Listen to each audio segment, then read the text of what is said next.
Dirinya kita adalah bagaimana kita jujur, berintegritas, peduli terhadap pasien, menghormati pasien, belas kasih, pengabdian yang berkelanjutan untuk mempertahankan kompetensi pengetahuan dan keterampilan. Ini ya tujuannya adalah sebetulnya bagaimana kita mempunyai kemampuan. Sebetulnya bukan hanya kemampuan untuk mendiagnostik ya, tapi bagaimana kita mempunyai kemampuan supaya pasien ini tidak terjadi plasenta akreta. Kalau kita baca tadi paparan tadi, kalau sudah seksu 2 kali, maka resikonya 20 kali lipat akan terjadi. Nah, mari kita bisa mengintrospeksi diri kita masing-masing, ya. Apakah tindakan kita melakukan seksu sesarian sudah sesuai dengan kaidah ilmu pengetahuan? Ya. Kalau dulu kita diajarkan menjahit seksu sesarian itu, ya, pertama dulu kita harus membuka pelika. Tujuannya apa? Kemudian kita menjahit dulu 2 lapis. Tujuannya apa? Nah, sekarang bagaimana proses sekarang? Apakah ilmu yang diajarkan oleh para guru-guru kita dulu, Dr. Wim, Dr. Hatta, apakah kita sudah mengikuti seperti itu? Nah, sekarang apakah kita tidak lagi membuka pelika, langsung dipotong saja, kemudian kita jahit 1 lapis, di mana endometriumnya pun kita ikut jahit? Nah, apakah ini juga satu faktor yang menyebabkan terjadi plasenta akreta? Ini adalah lahan bagaimana rombongannya Dr. Nukbil untuk melakukan penelitian ini, sehingga kita menghindari atau mengurangi morbiditas. Nah, intinya bahwa profesional kita dapat dipercaya, ya, dapat dipercaya. Siapa tahu nanti ada pasien datang, saya pasien akreta, saya ingat yang operasi saya ini dokter situ. Nah, ditanya, dok, kenapa ya operasi sesarnya dulu bisa terjadi demikian ya? Mungkin sampai ke sana karena pasien sekarang sudah lebih pintar kan? Dia tinggal buka Google, bacanya materi ini ada di Google. Ya. Nah, ya, karena itu tetap bagaimana kita selalu berpegang teguh pada menghormati hak-hak pasien kita yang memang harus kita beri infokan seperti dokter Fatih tadi. Kalau kita melakukan seksu sesarian, kemungkinan terjadi morbiditas adalah akreta. Ya? Nah, artinya bahwa pasien tentunya pengen sembuh ya. Kita tahu sekarang dengan adanya metode erak ya, dengan tidak ada rasa sakit, rasanya pengen semua sesar orang-orang ini sekarang ya. Nah, ini juga perlu kita infokan bahwa seksu sesarian itu mempunyai komplikasi atau mempunyai morbiditas dia ke depannya. Nah, ya, bahwa sekarang kita harus punya kompetensi yang standar.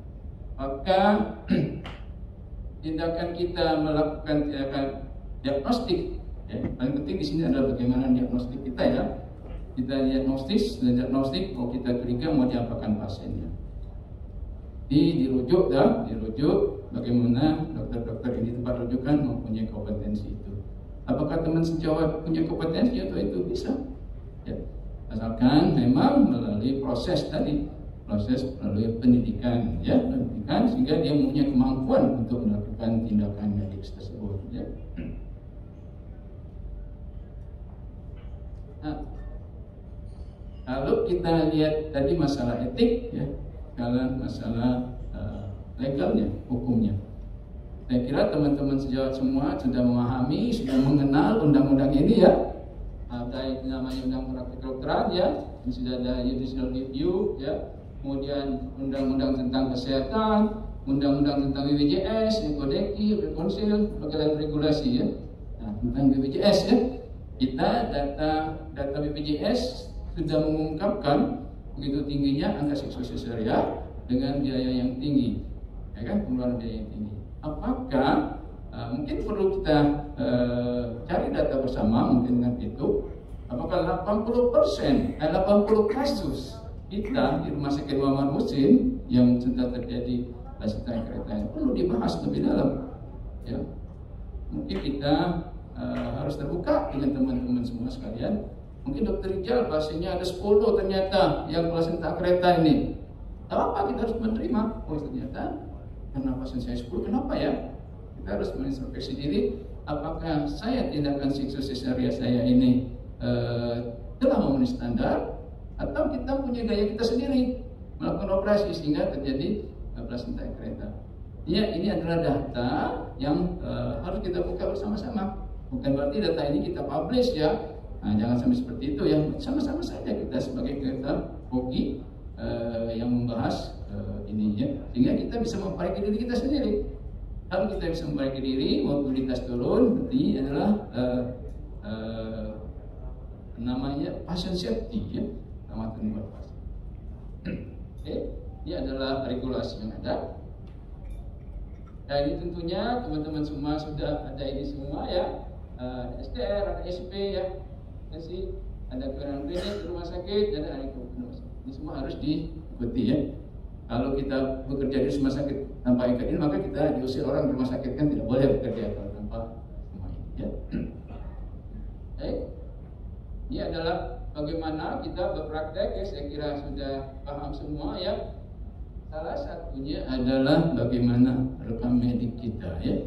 Rekam medik kita ini adalah secara mediko-legal hal yang sangat-sangat penting. Kalau kita terjadi isu, maka yang dilihatnya adalah rekam medik. Rekam medik kemudian dilihat. Setelah rekam medik dilihat, bagaimana sih SOP kamu? Ya kan? SOP. Bahwa ini kita tetap harus melakukannya ya. Saya juga mungkin kadang-kadang tulisan saya tidak terbaca sama susternya kan. Dokter apa nih tulisannya tidak terbaca. Padahal itu keliru ya. Mestinya kita menulis, suster itu harus bisa baca. Supaya tidak menyebabkan terjadi kekeliruan pada pasien ya. Bisa saja susternya atau bidannya keliru memberikan terapi ya, karena tulisan kita yang tidak bagus di medik ya. Tapi sekarang medik sudah akan berubah menjadi elektronik medik ya. Saya juga tidak paham bagaimana nanti elektronik medik ini kalau terjadi sesuatu masalah etiko mediko legal, gimana medik ini mau kita buka, mau kita kirim gitu ya.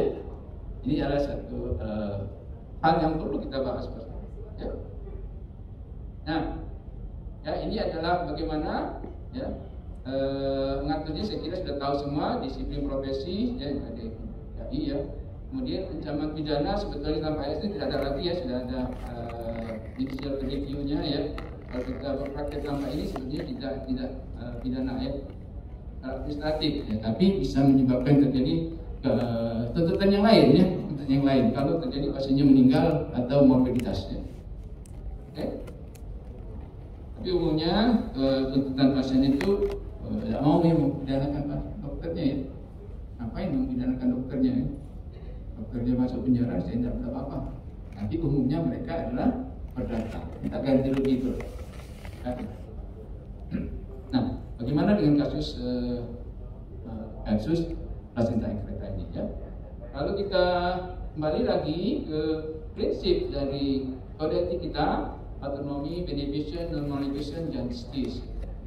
Ya, kalau kita lihat dari 4 ini, maka seksual sesaria diperbolehkan kan kita sendiri kan, autonomi kan, juga beneficent artinya kita memberikan manfaat buat dia, dimana kita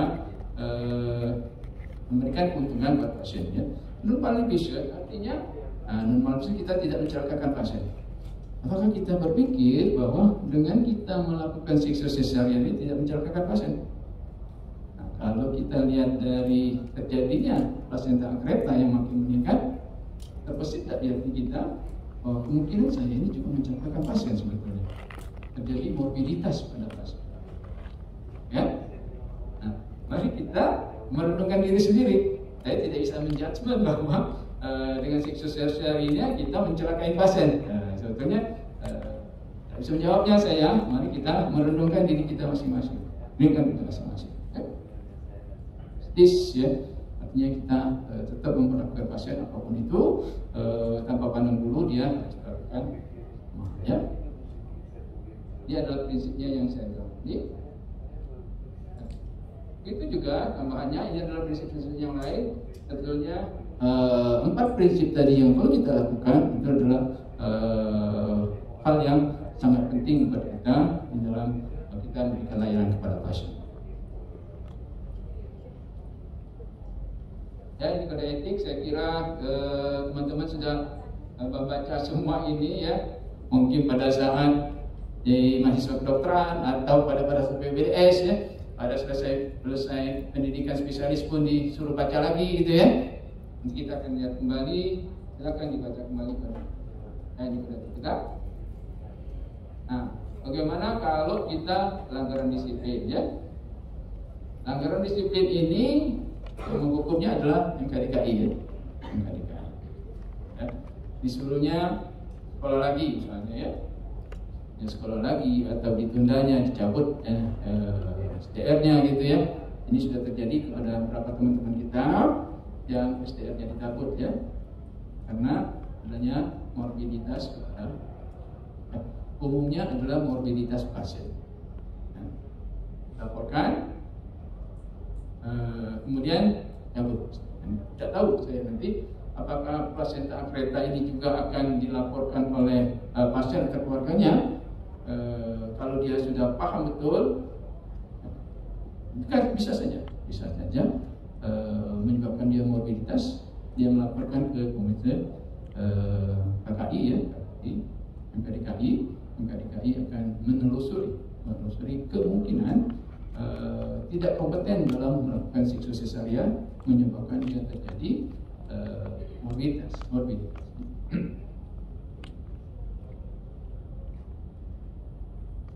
Ini tadi saja.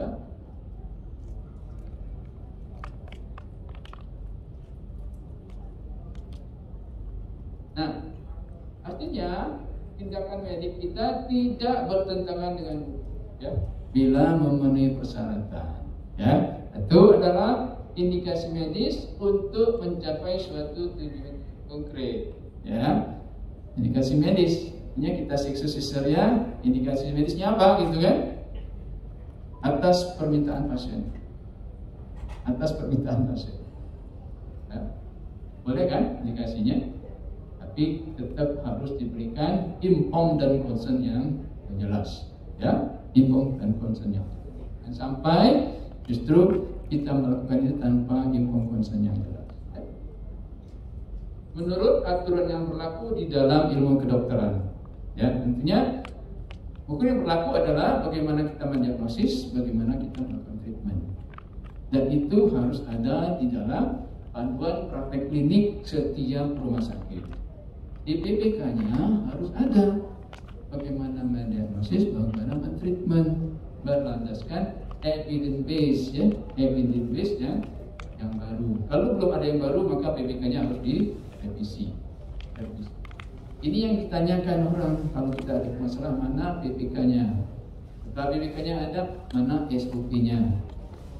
Nah, kita ini beberapa kali menghadapi seperti ini, jadi kita tahu cerita jalurnya. Kalau ada sesuatu pasti itu yang ditanya. Ya, pasti itu. Oke. Nah, ini tadi mendapat persetujuan dahulu dari pasiennya, tertulis maupun tidak tertulis, ya. Dia tidak tertulis kalau memang betul-betul emergensi, tidak ada keluarga gitu ya. Nah, ini adalah dua jenis perjanjian hukumnya. Itu adalah start at opportunist yang berdasarkan hasil kerja, kemudian usaha yang, ya, artinya yang dinilai kita adalah hasil kerja kita, ya, hasil kerja kita.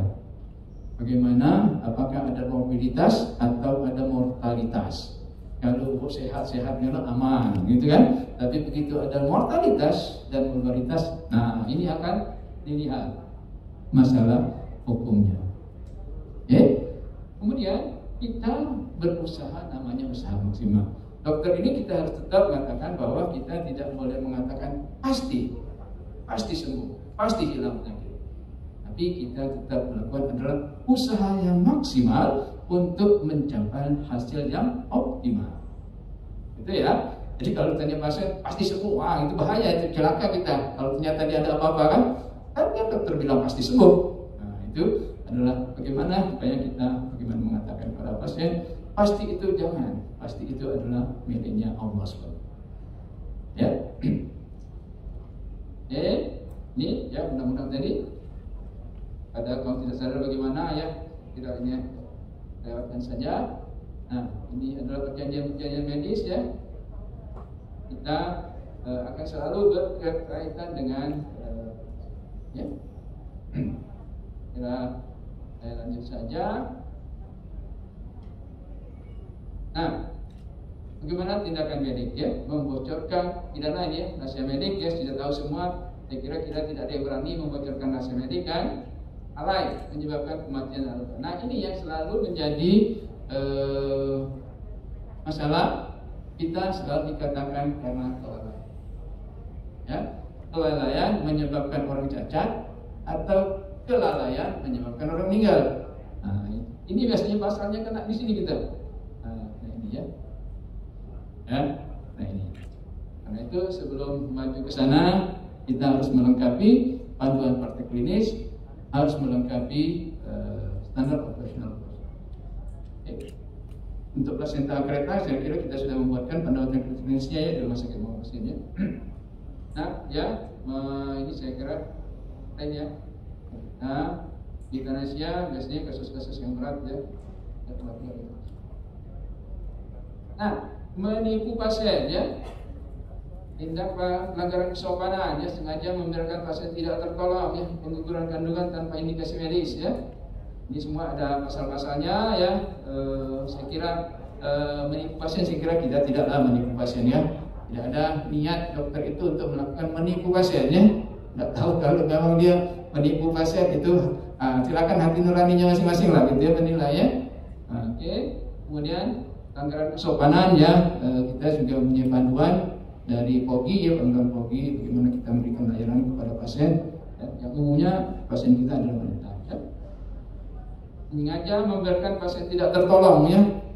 Nah, kira-kira begini ya. Kalau misalnya nih, masalahnya pasiennya kita diagnosa tidak terdiagnosa nih. Ternyata kita buka nih, kasih ICSU, ateron, kita buka, ternyata plasentannya normal tuh, plasenta akreta. Kemudian kita tutup kembali, kita rujuk. Kan ini muncul masalah etik, masalah hukum, ini kan? Jadi dua-duanya bisa bermasalah kalau pasien atau keluarga pasien itu melaporkan. Dia bisa melaporkan ke MKIK, bisa melaporkan MPDKI, bisa mengajak pengacara. Nah, oleh karena itu sangat penting di workshop ini kita memahami membuat diagnosanya, sehingga jangan sampai kita tidak diagnosa, tiba-tiba kita operasi, pasiennya ditutup kembali, dirujuk.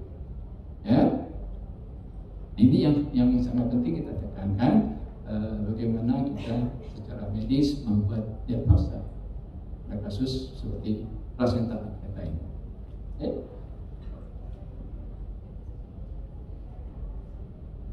Ya, saya kira ini sudah kita jelaskan tadi ya. Mungkin itu yang bisa saya sampaikan.